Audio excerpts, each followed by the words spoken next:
अस्सलामुअलैकुम वरहमतुल्लाहि वबरकातुहू। Ahmedabad plane crash के 17 सेकंड पहले आखिर क्या हुआ और इस हादसे के अंदर इकलौते बचने वाले रमेश कुमार विश्वास ने क्या देखा, उन्होंने ख़ुद अपना आंखों देखा हाल बयान किया है कि किस तरह से यह हादसा हुआ और मैं किस तरह से बच निकला। ज़रा उनकी बातें सुनिए तो पता चलेगा कि कितना भयानक हादसा था और ये जनाब कैसे उस हादसे से बच सके।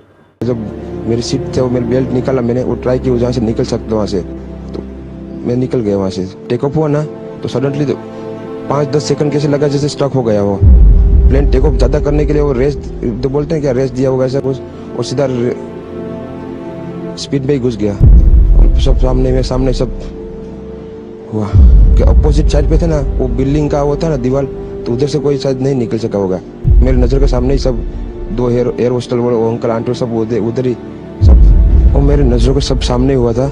मेरे खुद को भी बिलीव नहीं होता कि मैं कैसे उसमें से जिंदा बाहर निकला, क्योंकि थोड़ा टाइम लिए कि तो मेरे को लगा था कि मैं भी मरने वाला हूँ, लेकिन जब मेरी आँख खुल के मैं देखा ना तो मुझे लगा मैं जिंदा हूँ। तो मैंने ट्राई किया, जब मेरी सीट थे वो मेरी बेल्ट निकाला, मैंने वो ट्राई किया जहाँ से निकल सकता वहाँ से, तो मैं निकल गया वहाँ से। मेरे नज़रों के सामने एयर होस्टल और दूसरे आंटी अंकल सभी उसमें मैच हो गए थे सभी। अच्छा, थोड़ा सा बता पाए, जब जैसे ही टेक ऑफ हुई फ्लाइट, क्या हुआ था और अचानक से कैसे हादसा हुआ? टेक ऑफ के बाद 1 मिनट के अंदर ही जब टेक ऑफ हुआ ना तो सडनली तो 5-10 सेकंड कैसे लगा जैसे स्टक हो गया वो। बाद में से मेरे को लगा कि कुछ हुआ। बाद में प्लेन में लाइट ऑन हो गई, ग्रीन और वाइट।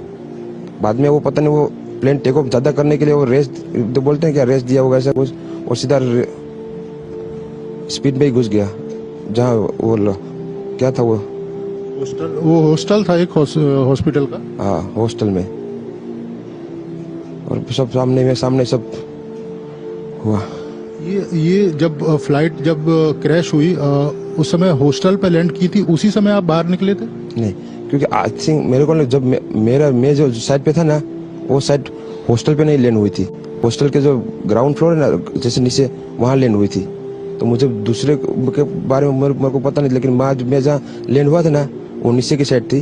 तो जब वहाँ थोड़ा पेस भी था प्लेन के जब बाहर, तो जब जैसे मेरा डोर टूटा ना सब, तो मैंने देखा ना जब सामने कि थोड़ा इधर पेस है, मैं ट्राई कर सकता हूँ निकलने के लिए। तो मैंने ट्राई किया निकलने के लिए, तो फिर मैं निकल गया उधर, क्योंकि अपोजिट साइड पे थे ना, वो बिल्डिंग का वो था ना दीवार, तो उधर से कोई शायद नहीं निकल सका होगा, क्योंकि उधर पूरा उधर ही क्रैश हुआ था। मैं जो जहाँ था वहाँ ही थोड़ा पेस था। फिर भी मेरे पता नहीं मैं कैसे बचा हूँ, क्योंकि मेरे नज़र के सामने ही सब दो एयर होस्टल वो अंकल आंटी सब उधर ही सब। आप पैदल चल के आए वहाँ से निकल? हाँ, और थोड़ा जब आग लगी ना, मेरा लेफ्ट हैंड भी जल गया थोड़ा। फिर एम्बुलेंस मेरे को उठा लेके इधर आया हॉस्पिटल में। अभी इलाज वगैरह कैसा हो रहा है? अभी कैसा फील कर रहे हैं आप? इलाज बहुत अच्छा है, यहाँ के लोग बहुत सपोर्टिंग है बहुत। तो ये रमेश कुमार विश्वास वो तन्हा शख्स है जो इस हादसे में बचे, बाकी तमाम लोग इस हादसे के शिकार हो गए और बड़ी दर्दनाक मौतें हुई। अल्लाह ऐसी दर्दनाक हादसों से हर किसी को बचाए।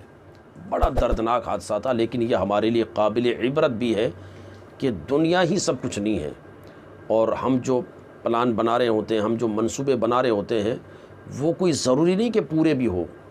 तो इसलिए हर वक्त हमें अल्लाह से डरना चाहिए, नेकियों की कसरत करना चाहिए और अच्छाइयों की तरफ हमेशा कदम बढ़ाते रहना चाहिए, क्योंकि हर इंसान की मौत का वक्त जब मुकर्रर होता है तो मौत आके रहती है। और जिसे रब बचाना चाहे तो कितने भी असबाब हो, लेकिन वो बंदा बच के रहता है, मौत के मुंह से भी बाहर आ जाता है। जैसा कि इस हादसे में देखिए, तमाम तर लोग हादसे के शिकार हो गए, लेकिन ये जनाब इकलौते बच गए। तो ये अल्लाह की मशीयत है, उसकी मर्ज़ी है कि किसी इंसान की मौत का वक्त ना आया हो तो कितने भी हादसे हो, लेकिन फिर भी वो बच जाता है, उस रास्ते से निकल जाता है। ऐसे हादसों से इबरत हासिल करें और अल्लाह से डरें, नमाज रोज़े की पाबंदी करें।